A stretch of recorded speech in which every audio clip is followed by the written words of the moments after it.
Dans quel petit souvenir des années 1970 réside encore aujourd'hui toute une partie de ton passé?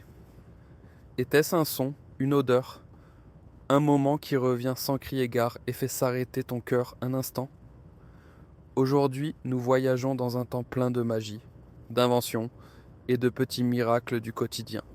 Et commençons par quelque chose qui est devenu pour des millions de personnes le symbole de toute une décennie. Top 1. Walt Disney World. Alors que le monde changeait au début des années 1970, un lieu ouvrit ses portes, agissant immédiatement comme une promesse. Une promesse d'émerveillement, de liberté et de fantaisie illimitée. Lorsque Walt Disney World accueillit ses premiers visiteurs en 1911, ce n'était pas simplement un parc d'attractions. C'était un monde à part entière, un royaume conçu plus grand et plus audacieux que tout ce que l'on avait vu auparavant. Les familles y affluaient non seulement pour expérimenter des attractions, mais pour s'immerger pendant quelques jours dans une réalité où tout semblait possible. Les dimensions gigantesques, les paysages méticuleusement conçus, l'illusion parfaite, tout cela laissa des traces profondes dans une génération en quête de nouveaux rêves. Et tandis que les enfants couraient les yeux brillants dans les rues, les adultes se posaient en fait la même question: comment un lieu peut-il paraître à la fois si irréel et si familier? C'est peut-être exactement la raison pour laquelle ce parc a marqué toute une époque. Non pas la taille, non pas la technologie, mais le sentiment de pouvoir croire à nouveau. Top 2. La famille Loud, An American Family. À une époque où la télévision était encore une scène pour ceux qui étaient lisses, parfaits et bien léchés, un seul format osa rompre avec toutes les règles. Lorsque les caméras accompagnèrent la vie de la famille Loud au début des années 1970, quelque chose que personne n'avait jamais vu auparavant apparut. Un regard non filtré sur le quotidien d'une famille tout à fait normale et pourtant profondément vulnérable. Soudain, les disputes n'étaient plus cachées, les larmes n'étaient plus coupées, et même les tensions silencieuses entre parents et enfants trouvèrent leur chemin à l'écran. Des millions de téléspectateurs virent les relations changer, les décisions faire mal, les vérités éclater, celles que l'on laissait d'habitude derrière des portes closes. Certains choqués, d'autres fascinés, mais tous sentirent qu'un chapitre entièrement nouveau de la télévision commençait là. Était-ce du courage, de la naïveté, ou simplement l'esprit du temps qui rendit cette intimité possible?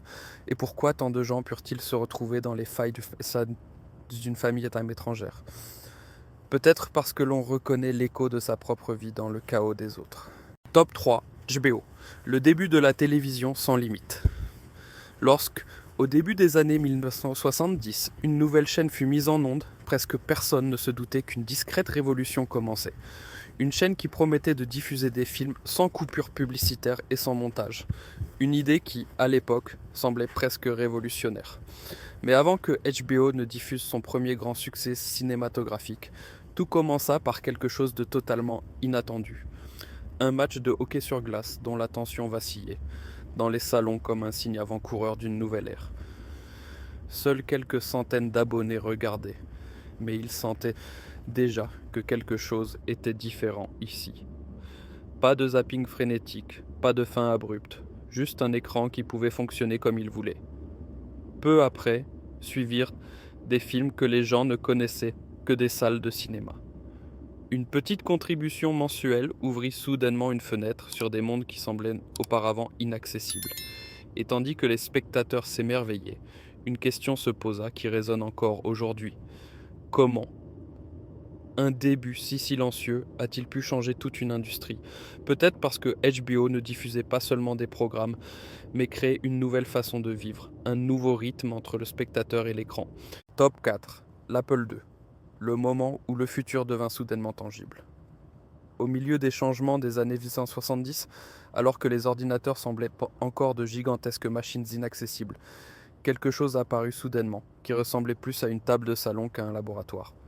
L'Apple II, un appareil compact en plastique, simple, clair, presque amical. Et pourtant, il contenait une étincelle qui allait plus tard enflammer un monde entier. Pour la première fois, les gens pouvaient allumer, taper, expérimenter chez eux, sans craindre de tout casser.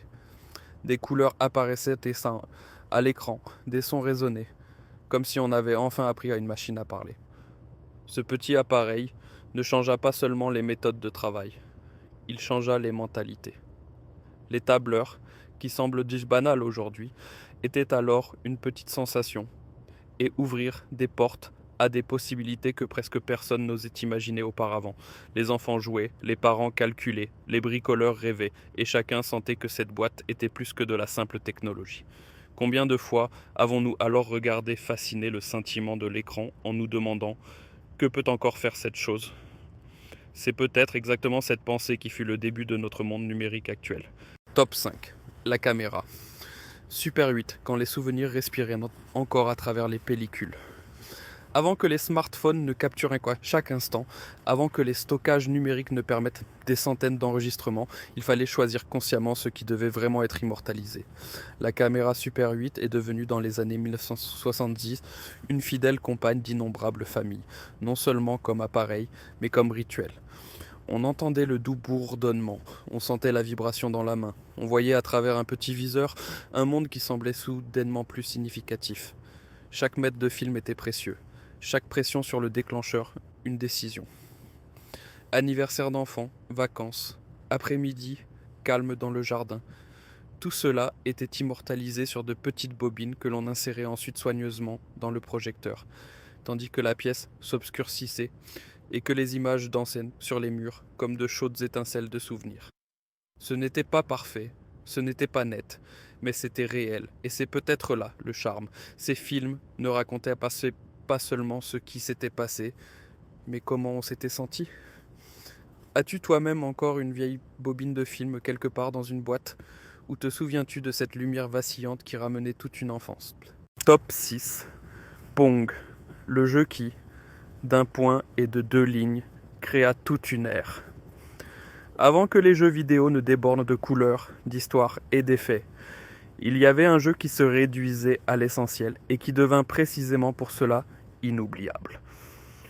Pong, un simple point blanc qui sautait entre 2 lignes sur l'écran, était plus qu'un jeu. C'était un moment où la technologie et la curiosité enfantine se rencontraient pour la première fois. Les enfants restaient des heures fascinés devant, les adultes y jetaient un œil et pensaient « si simple et pourtant si captivant ». Chaque impact du petit point résonnait comme un battement de cœur. À chaque mouvement rapide de la ligne, la tension montait, comme si l'on devenait soi-même partie de ce duel rythmique. Et peu importe à quel point le principe était simple, il éveillait l'ambition, les rires, les petites compétitions dans le salon. Ce qui semble aujourd'hui une relique d'un autre monde fut alors le premier pas vers un futur plein d'aventures numériques.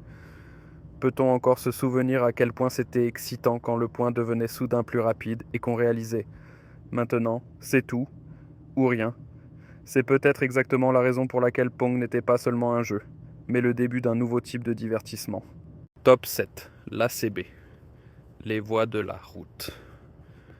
Avant que les téléphones portables, Cardcone, ne prennent qu'en main le contrôle de notre quotidien, il existait un autre réseau, non pas fait de signaux, mais de voix. L'ACB connectait les gens sur de longues distances, non pas de manière anonyme, mais personnellement, directement, presque familièrement. Surtout lors de longs trajets, ce crépitement, ce grésillement et cette apparition soudaine d'une voix dans le haut-parleur offraient un sentiment de communauté. On s'avertissait des embouteillages, on partageait des itinéraires, on racontait des anecdotes, et on restait éveillé pendant des nuits, qui auraient autrement semblé interminables. C'était un son qui signifiait la liberté, le bourdonnement d'un monde qui n'était pas encore surveillé par des applications, mais par des gens qui s'entraidaient. En même temps, il y avait toujours la conscience que tout le monde pouvait écouter. Rien n'était privé, rien n'était caché. Mais c'est peut-être précisément cela qui faisait son attrait. Un espace ouvert où les étrangers devenaient des compagnons de route. Et qui ne se souvient pas des films de cette époque où cet appel dans le vide prenait soudain vie ? N'était-il pas fascinant de voir comment un simple appel radio pouvait briser la solitude d'une route sans fin ? Top 8. Les chaussettes violettes de Donny Osmond. Un petit détail avec une grande vague. Au milieu d'une décennie pleine de couleurs, de paillettes et d'euphorie juvénile, il y eut un détail qui devint inopinément un symbole. Les chaussettes violettes d'une idole pour adolescents. Donny Osmond, déjà vénéré par des millions de personnes, les portait sur scène avec une évidence qui souleva immédiatement des questions. Pourquoi cette couleur? Pourquoi toujours la même? Quand il fut finalement révélé que sa mère avait attribué une couleur propre à chacun de ses nombreux enfants, et que Donnie avait reçu le violet, cette simple explication déclencha une vague presque émouvante. Les fans, en particulier les jeunes filles, commencèrent à porter des bas, des jupes et des accessoires violets, comme s'ils appartenaient à un cercle secret. Des séries entières de concerts se transformèrent en une mer chatoyante de violet. Un dialogue silencieux entre l'artiste et le public, porté par l'affection, la loyauté et la dévotion juvénile. Comment un si petit vêtement a-t-il pu déclencher un tel mouvement? Peut-être parce qu'il ne s'agissait pas de mode, mais d'appartenance, du sentiment d'être proche d'une idole en portant un morceau de son monde. Top 9. Le tapis Shaggy et son mystique râteau. Presque aucun salon des années 1970 ne revient en mémoire sans cette image unique et incomparable. Une mer de longues fibres de tapis douce, si profonde et dense que des jouets entiers pouvaient y disparaître. Le tapis Shaggy était chaud, confortable, un peu extravagant et en même temps un petit abîme pour tout ce qui tombait par terre. C'est précisément pourquoi un outil aussi curieux que pratique et chastiné, le râteau à tapis, avec sa poignée légère en plastique et ses dents flexibles, il est devenu le héros secret de nombreux foyers. Il remontait les objets perdus à la lumière, lissait les fibres après une longue journée et donnait au salon l'impression d'avoir respiré à nouveau. Certains l'utilisaient même pour peigner la surface et faire disparaître les empreintes de pas, un rituel presque méditatif. Avec le recul, on se demande comment un outil si insignifiant a-t-il pu rester si fortement gravé dans la mémoire. Peut-être parce qu'il faisait partie d'un art de vivre, d'une époque où même le rangement avait sa propre petite magie. Top 10. Wacky Packages, les cartes qui transformaient les objets du quotidien en pure fantaisie. Avant l'apparition des mondes de collection numérique, il existait de petites cartes en papier qui faisaient rire, échanger et rêver toute une génération. Les Wacky Packages, des parodies humoristiques de produits du quotidien, transformés de simples emballages en petites œuvres d'art pleines d'ironie, d'exagération et de malice enfantine. Les illustrations étaient criardes, ludiques, parfois grotesques, mais toujours si mémorables qu'on savait dès le premier coup d'œil, cette carte mérite d'être racontée.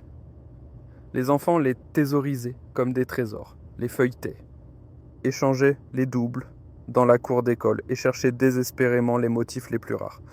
Chaque carte avait son propre caractère, sa propre blague, et souvent s'y cachait une allusion que l'on ne comprenait vraiment que des années plus tard. Même si leur popularité fut plus tard supplantée par de nouvelles séries à collectionner, elle reste une fenêtre sur la fantaisie des années fin 70. Une époque où l'humour sentait encore le papier et le froissement d'une petite carte pouvait signifier toute une aventure d'après-midi. Chacun de ces petits souvenirs raconte non seulement une époque passée, mais aussi le sentiment de combien le monde était alors différent, vivant et curieux. Si ce voyage t'a plu, abonne-toi à la chaîne et like la vidéo. Tu ne manqueras ainsi aucun autre voyage dans le passé.